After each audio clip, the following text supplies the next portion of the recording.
সারা দেশের শীতের তাপমাত্রা সেই অর্থে না বাড়লেও গাইবান্ধায় ঠান্ডার রোগে আক্রান্ত হয়ে 2 জন মারা গেছেন।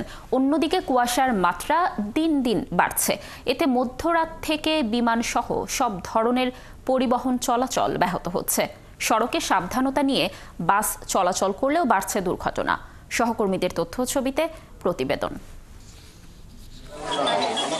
গাইবান্ধায় শীতজনিত রোগে নইমুদ্দিন শেখ এবং জুয়েল মিয়া নামে 2 জন মারা গেছেন।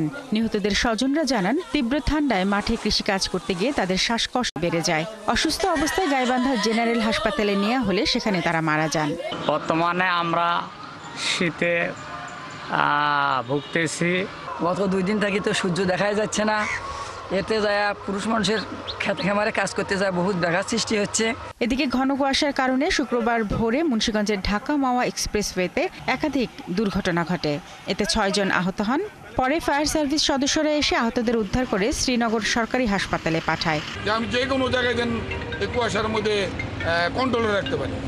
এই কন্ট্রোলটা রাখতে পারলে অ্যাক্সিডেন্টটা হবে না। ভাই আজকে প্রচুর কুয়াশা পড়েছে, আর এই কুয়াশার মধ্যে সতর্ক স্বরূপ গাড়ি না চালালে হয়তো বা অ্যাক্সিডেন্ট হতে পারত। ঘন কুয়াশায় যমুনা সেতু, পশ্চিম সংযোগ মহাসড়ক ও আঞ্চলিক সড়কেও যান চলাচল ব্যাহত হয়। ভোর থেকে হেডলাইট জ্বালিয়ে যানবাহন চলাচল করছে।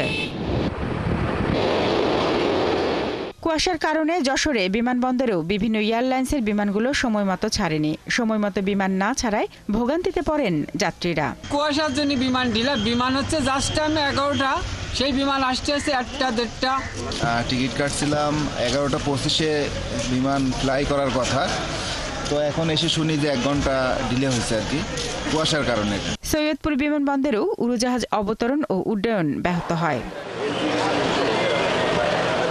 এদিকে কুয়াশার কারণে দেশের গুরুত্বপূর্ণ নৌরুট রাজবাড়ীর দৌলতিয়া পাটুরিয়ায় বৃহস্পতিবার রাত 1:30 থেকে ফেরি চলাচল বন্ধ করে দেয় বিআইডব্লিউটিসি কর্তৃপক্ষ। শুক্রবার সকাল 10:30টায় আবারও ফেরি চলাচল শুরু হয়। এদিকে দীর্ঘ সময় ফেরি পারাপার বন্ধ থাকায় নদীর 4 ঘাটে আটকা পড়ে 5 শতাধিক যানবাহন। দুর্ভোগে পড়েন যাত্রীরা। রাত 1টার দিকে আসছি, 1টার দিকে আসার পরে ফেরি বন্ধ। প্রায় 1-1.5-200 গাড়ি জমাট হয়ে গেছে, এই জন্য আমরা এখনো পার হইতে পারি নাই। রাত 11টায় আইছি, আর এখন সকাল 9টা বাজে, এখনো পার হইতে পারলাম না। আমরা মানুষকে ভালো মানের সেবা দিতে সক্ষম হচ্ছি। আর কুয়াশা প্রাকৃতিক বিষয়, ঘন কুয়াশা হলে যানমালের নিরাপত্তার স্বার্থে ফেরি চলাচল বন্ধ রাখা হয়। শারমিন স্বপ্না, 71।